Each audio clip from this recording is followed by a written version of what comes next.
안녕하십니까? 초등학교 5, 6학년 학생들을 대상으로 코스페이시스로 VR 세상 만들기 연수를 맡은 삼룡초등학교 교사 이지훈입니다.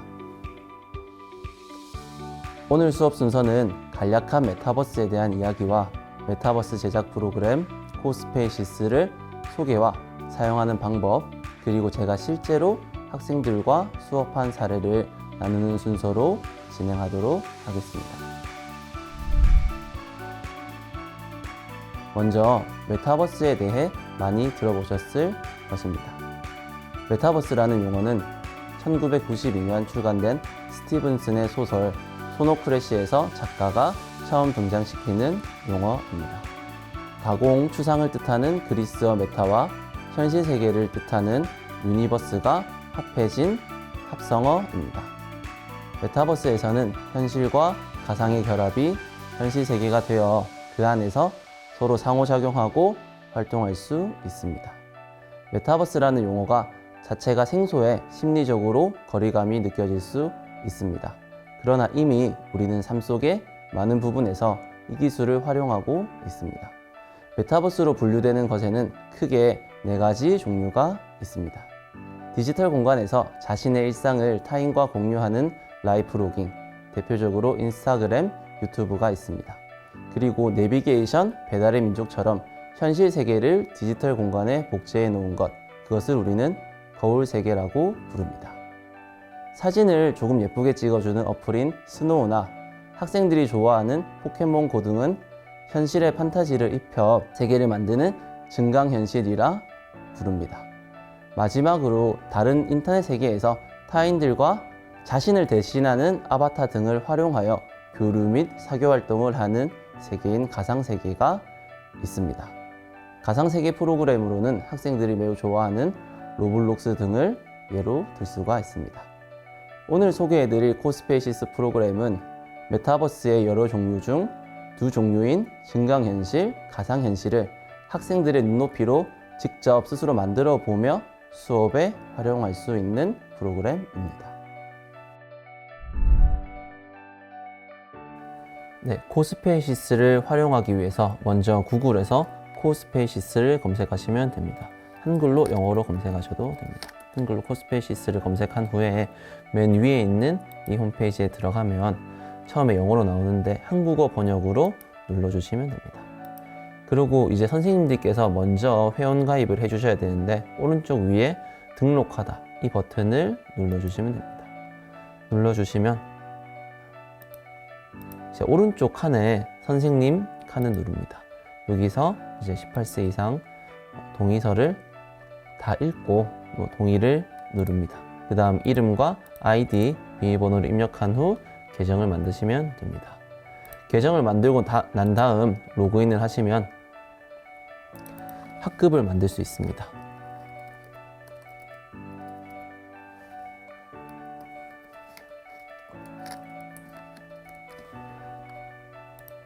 학급을 만든 다음 들어가시면 학급 코드가 있습니다. 이 학급 코드가 있어야 학생들을 초대할 수 있습니다. 그래서 먼저 선생님들께서 회원가입해 주시고 학급을 만드셔서 학급 코드를 학생들에게 발급해 주시면 됩니다.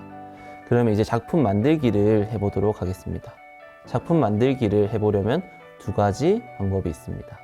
선생님들께서 정해진 과제를 제시하는 방법과 자유로운 상태에서 학생들이 만들기를 해보는 방법이 있습니다.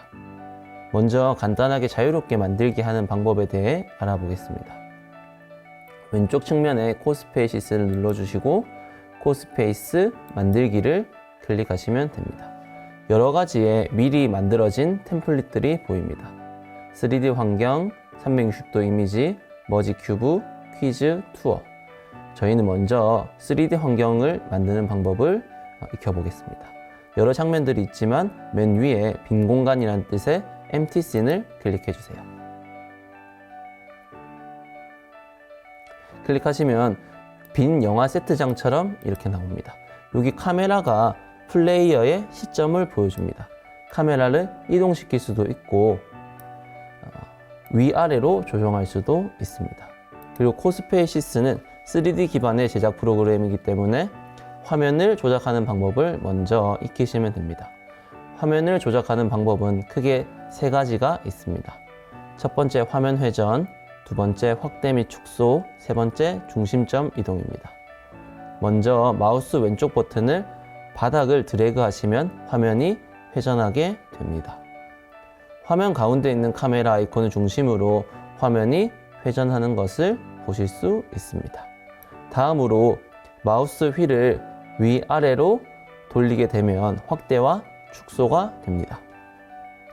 그리고 키보드의 스페이스바를 누른 상태에서 마우스 왼쪽 버튼을 바닥을 드래그하면 화면의 중심점이 이동합니다. 중심점을 이동해서 넓은 맵에 곳곳을 꾸미기 위해서는 이 기능을 숙지시켜야 합니다. 자, 이제 배경을 바꾸어 보도록 하겠습니다. 왼쪽 하단 부분에 보면 라이브러리 업로드 배경이 있습니다. 배경을 눌러주시면 여러 가지가 뜨는데요. 왼쪽에 수정을 누르시고 기존에 세팅된 여러 가지의 배경이 있습니다. 촬영하는 지금은 겨울이니 겨울 배경을 클릭해 보겠습니다. 그러면 미리 세팅된 겨울 배경이 보입니다. 이제 배경과 어울리는 오브젝트를 배치해 보겠습니다. 여기서 오브젝트는 메타버스 속에 나타나는 캐릭터, 동물, 건물, 자연 등의 것들을 말합니다. 화면 왼쪽 하단에 라이브러리 아이콘을 클릭한 후 캐릭터와 동물, 주택 등 마음에 드는 것을 가져올 수 있습니다. 이렇게 드래그해서 화면에 놓으면 배치가 됩니다. 겨울에 어울리는 산타를 데리고 오겠습니다. 오른쪽으로 이렇게 드래그 하시면 여러 가지 종류의 기존에 설정되어 있던 캐릭터들을 가지고 올 수 있습니다. 저는 산타 할아버지 2명과 눈사람을 가지고 오겠습니다. 이런 식으로 학생들이 좋아하는 캐릭터를 곳곳에 배치할 수 있습니다. 오브젝트를 추가하는 것에는 제한이 없어 학생들이 원하는 만큼 추가할 수 있습니다.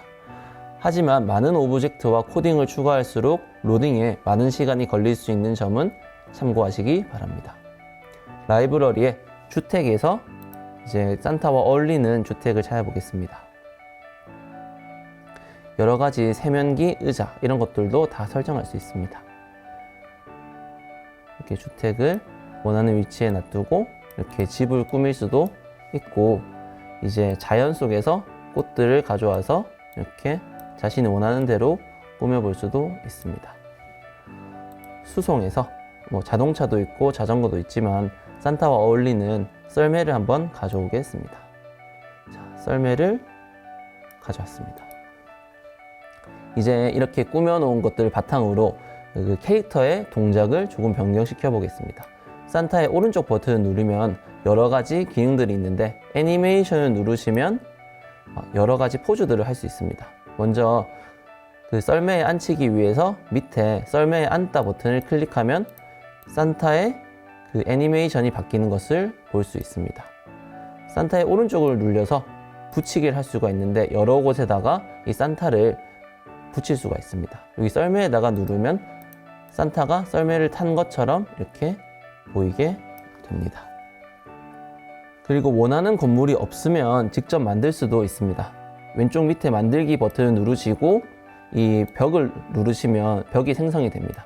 벽의 크기를 저희가 임의로 조절할 수 있습니다. 늘릴 수도 있고 좁힐 수도 있고 여기에 각도를 가지고 각도를 변경시킬 수도 있습니다. 여러 가지 이미지가 라이브러리에 저장되어 있어서 학생들이 수업 시간에 활용할 수 있겠지만 만약에 원하는 이미지가 없는 경우에 인터넷에 검색해서 가져올 수도 있습니다. 중간에 업로드 버튼을 누르시면 여러 가지 이미지, 비디오, 소리 등이 있습니다. 먼저 이미지에 겨울을 검색해서 겨울 이미지를 가져오겠습니다. 겨울을 검색하면 여러 가지 이미지가 있는데 마음에 드는 이미지를 가져와서 드래그 할 수 있습니다. 이 이미지를 가져오고 수업 시간에 활용할 수 있는데요. 이걸 크기를 조절을 할 수도 있고 아까 산타를 썰매에 태웠던 것처럼 오른쪽 버튼 눌려서 벽에다가 붙일 수도 있습니다. 이 기능이 학생들마다 개인적으로 전시회를 할 때 되게 유용했던 기능입니다. 움직이는 이미지를 원한다면 중간에 이미지 대신 GIF를 클릭한 다음 움직이는 이미지를 검색해서 가져올 수 있습니다. 이것 또한 크기를 조절할 수 있고요. 벽에도 붙일 수 있습니다. 저는 이 두 기능이 미술 시간에 활용하기 참 좋았습니다. 그럼 이제 가져온 오브젝트를 코딩하는 방법을 알아보겠습니다. 각각의 오브젝트들은 지금은 코딩할 수 없는 상태입니다. 그러나 오른쪽 버튼을 눌렀을 때 위쪽에 있는 코드를 누르시고 코블록스에서 사용 버튼을 누르시면 파란색으로 변합니다. 파란색으로 변한다는 뜻은 이제 코딩이 활성화되었다는 뜻이고 이 대상을 코딩할 수 있다는 뜻이 됩니다. 식별하기 위해서 산타라고 이름을 바꿔보겠습니다. 그리고 이걸 코딩할 때 스크래치나 엔트리와 매우 유사한 방식으로 되어 있어서 선생님이나 학생들이 매우 쉽게 적응할 수 있을 것이라 기대됩니다. 오른쪽 위에 코드를 누르시면 세 가지 언어가 제공됩니다. 맨 처음에 코블록스는 엔트리와 스크래치와 매우 유사합니다. 이게 난이도가 가장 낮아서 이것부터 시작하시는 것을 권장드립니다. 먼저 산타를 클릭했을 때 산타가 움직이게 만들어 보겠습니다. 자, 애니메이션을 웃는 애니메이션으로 바꾸고 끄면은 산타에 대한 간단한 코딩이 완료됩니다. 그리고 나서 저희가 코딩이 잘 되었는지 보려면 오른쪽 상단 부분에 플레이를 누르시면 됩니다. 플레이 누르면 저희가 만든 가상세계가 보이는데 다른 것들에 마우스를 갖다 대었을 때는 아무런 표시가 없는데 산타를 코딩했기 때문에 산타의 색깔이 조금 밝게 변하는 것을 볼 수 있습니다. 이제 클릭해 보겠습니다. 그러면 저희가 애니메이션 효과를 주었기 때문에 조금 산타의 애니메이션이 변하는 모습을 확인할 수 있습니다.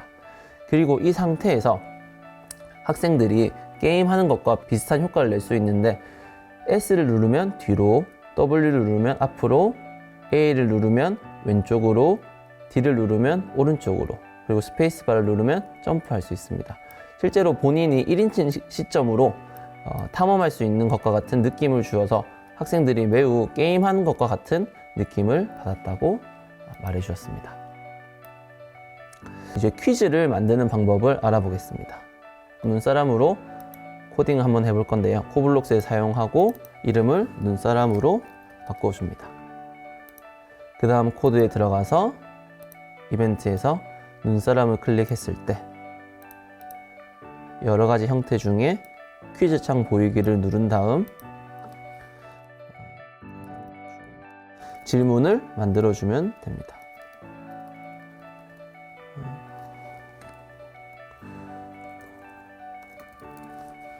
대답을 여러 가지를 설정할 수 있는데 처음에는 두 가지만 설정이 되어 있습니다. 그리고 정답일 때, 오답일 때의 반응을 정할 수가 있는데요. 그러면은 눈사람이 말하는 것으로 대신 이렇게 리액션을 해보겠습니다. 정답일 때는 정답이야 라고 말하고 오답일 때는 틀렸어 라고 말해보겠습니다. 그리고 나서 이제 코딩이 되었으니 플레이 버튼을 누르면 다시 방금과 같은 화면이 됩니다. 산타를 누르면 산타가 애니메이션을 보여주고 눈사람을 누르면 우리가 만들었던 퀴즈가 나오게 됩니다. 자, 산타가 틀리면 틀렸어 라고, 그 다음에 맞추면 정답이야 라고 아주 간단한 퀴즈를 다음과 같이 만들어 볼 수 있었습니다. 자, 이 일을 통해서 학생들과 저는 사회 시간에 많은 퀴즈를 만들고 풀곤 했습니다. 엔트리와 스크래치와 방금 말씀드렸던 것 같이 매우 유사하게 구성이 되어 있어서 친숙하게 적응하실 수 있을 것입니다. 그럼 이제 제가 학생들과 했던 수업 사례를 공유하도록 하겠습니다. 저는 코스페이시스 프로그램을 초등사회과 수업에 적용하여 활용하였습니다. 대상은 5학년 학생들과 6학년 학생들이었습니다. 먼저 5학년 학생들을 대상으로 사회 수업에 활용하였는데 5학년 사회과 과목으로 학생들이 역사를 공부하게 됩니다. 역사 공부를 교과서에 멈춰진 텍스트로만 배우거나 이미지만 보는 것으로는 충분하지 않다고 느껴져서 학생들이 직접 역사 상황을 만들어 보면 어떨까 하는 마음에서 이러한 수업을 계획하게 되었습니다. 2학기 진도를 다 나간 상태에서 코딩을 3가지 이상 활용하여 역사적인 인물을 표현해보기 라는 과제를 학생들에게 내주어 수업을 진행하였습니다. 이 수업 중 코딩을 만들어 과제를 해결하는 부분에서 실과 과목에서 학생들이 배워야 하는 절차적 사고력을 기를 수 있을 것이라 기대하였고, 디지털 리터러시 능력 또한 발전될 것이라 기대하였습니다. 실제로는 경험해보지 않은 역사적 사실을 3D 화면으로 재구성하여 보여주는 부분에서 학생들의 역사적 상상력을 발달시키는 것을 기대하였습니다. 학생들이 스스로 주체적으로 배웠던 내용을 한 번 더 복습하며 어떤 인물을 선정할지 고민하는 과정이 교사인 입장에서 매우 보기가 좋았습니다. 또한 예전에 제가 종이를 주면서 역사적인 사건을 스스로 상상해서 그려라와 같은 과제를 내주었을 때 미술 기능이 상대적으로 떨어지는 학생들은 이러한 과제를 좀 적극적으로 참여하지 않는 모습을 많이 보였는데, 이 프로그램을 사용하면서는 미술 기능이 조금 떨어지는 학생들도 자신의 내면에 있는 상상력을 표현할 수 있어서 그 점이 교사로서 매우 보기 좋았습니다. 다음으로 5학년 사회 역사 부분에서 활용할 수 있는 수업은 저는 역사 문제 방탈출 게임 만들기 수업을 진행하였습니다. 2학기까지 역사를 다 배운 내용을 바탕으로 교사인 제가 내는 문제를 학생들이 푸는 수동적인 방법이 아니라 학생들이 직접 문제를 만들어서 친구들에게 풀게 하는 방법으로 수업을 진행하였습니다. 학생들에게 문제를 만들 때 한 가지 규칙은 교과서 안에서 확인할 수 있는 역사적인 사실만을 기반으로 문제를 만드는 규칙을 주었습니다. 디지털 네이티브인 학생들은 자신들에게 주어진 스마트 단말기라는 도구를 교사인 저보다 훨씬 더 잘 사용했습니다. 제가 처음에 기대했던 것보다 더욱더 좋은 퀄리티의 퀴즈들이 만들어졌고, 이 퀴즈를 푸는 학생들도 매우 진지하게 참여하였습니다. 학생들이 스스로 동기부여가 되어 적극적으로 문제를 만들고 방탈출 맵을 꾸미고 다른 친구들의 과제방을 탐험해보는 모습이 매우 보기 좋았습니다. 이를 통해 5학년 사회과 학습이 보다 내실 있게 이루어졌으리라 생각합니다. 다음으로 6학년 사회과 수업 사례로 넘어가겠습니다. 6학년 사회과 2학기 1단원 세계의 여러 나라 단원에서 세계의 다양한 삶의 모습을 학생들은 공부하게 됩니다. 그것을 교과서로 공부한 다음 더욱 조사하고 싶은 나라를 정하여서 가상세계의 코스페시스를 통하여 구현하도록 하는 과제를 내주었습니다. 이 수업은 위에서 말씀드렸던 AR 기술을 활용한 머지큐브에서 만들어 보도록 하였습니다. 가상세계 속에서 여러 나라들의 기후와 건물들을 본인이 직접 상세히 표현함으로써 그 나라에 대한 이해도가 올라갔으리라 기대하며, 또한 학생들 스스로가 세계 시민으로서의 자아를 확인할 수 있었으리라 기대합니다. 또한 가상세계 안에 학생들이 미니 퀴즈를 여러 곳에 배치함으로써 그 나라의 전통 문화를 능동적인 학습을 할 수 있었을 것입니다. 이후 과제를 마무리한 후 서로의 과제를 학생들 앞에 발표하는 대신 인터넷으로 서로 접속하게 해서 체험하게 만들었습니다. 이러한 방법들이 실제로 발표하는 것보다 서로 조금 더 상호 소통이 잘 되는 것을 발견할 수 있었습니다. 세계의 여러 나라에 대한 관심이 이 활동을 통해 조금 더 커져 보임을 알 수 있었습니다. 두 번째로 6학년 사회 수업으로 통일 한국의 미래와 지구촌 평화 단원에서 활용하였습니다. 통일 한국의 미래에 대해서 상상하며 교과서 수업을 진행한 후 모둠별로 통일 한국의 모습을 같이 코스페시스를 통하여 만들게 하였습니다. 가상세계에서 통일 한국의 모습을 제작한 후 모둠별로 앞에 나와서 프레젠테이션을 하였고, 이를 통해 각자의 소감을 나눈 후 수업을 마무리하였습니다. 학생들에게 교과서와 매체만을 통해서 통일에 대한 당위성을 설명할 때보다 본인들이 스스로 경험해보고 제작해보고 고민해보는 과정을 통해 느끼는 점이 더 많지 않았을까 예상해 봅니다. 다른 수업 사례로는 미술 시간이나 창의적 체험 시간을 활용하여 개인별로 전시회나 박물관을 만들게 하는 것도 좋은 수업 방법이었습니다. 현실 세계에는 교실의 한정된 장소 때문에 학생마다 개별적인 공간을 갖기가 어렵습니다. 그러나 온라인을 활용하니 학생들이 조금 더 자유롭게 자신의 내면을 표현할 수 있는 공간과 시간이 생겨서 학생들 모두 즐겁게 수업을 진행할 수 있었습니다. 코스페시스를 활용하여 수업을 적용할 때 좋았던 점은 먼저 몰입하는 경험을 제공할 수 있었다는 점입니다. 황농문 교수님께서 쓰신 몰입이라는 책에서는 노벨상 수상자의 23%를 차지하는 유대인들은 어려운 질문을 던지고 스스로 해결하게 하는 방식으로 교육해 어릴 적부터 사고하는 습관을 기르고 결국에는 몰입적 사고를 할 수 있는 사람으로 만들었다. 이러한 말씀을 듣고 학생들에게 수업이나 과제를 제시할 때 저에게 주어진 40분 동안 그 수업에 온전히 몰입하게 만드는 일이 교사인 저에게 가장 크고 어려운 숙제였습니다. 그런데 학생들에게 친숙한 게임 형태의 플랫폼을 제공하니 수업을 진행할 때 학생들 스스로의 동기부여나 몰입도가 눈에 띄게 좋아져서 수업을 진행하기가 좋았습니다. 학생들이 주도적으로 과제를 해결하려 하는 점도 인상 깊었습니다. 또한 과제를 제출하고 서로 공유할 때 쉽게 학생들이 서로 공유할 수 있는 부분이 참 좋았습니다. 그리고 과제를 제시할 때 학생들이 빈 공간에서 처음부터 창의력을 발휘해서 스스로 시작할 수도 있지만 교사가 기초적인 틀을 제시하여 세분화된 활동을 제시할 수 있는 점도 좋았습니다. 그렇게 되면 학생들은 특정 기능과 영역에 조금 더 집중하여 이 프로그램을 잘 활용할 수 있을 것입니다. 그리고 모둠별로 협동학습이 가능한 장점도 있습니다. 과제를 제시할 때 그룹을 선택하여 각 그룹에 맞는 학생들을 배치하면 그룹당 하나의 과제를 수행하게 됩니다. 그 과정 속에서 서로 돕고 배우며 협동할 수 있게 됩니다. 수업 시에 유의할 점으로는 과도한 스마트 단말기 사용에 대한 걱정이 되었습니다. 또한 미술 기능이 약한 친구도 멋진 작품을 만들 수 있다는 점에서는 매우 좋았습니다. 그러나 기계에 의존해서 실제 표현 기능을 익히는 것에 소홀할까 하는 염려도 있었습니다.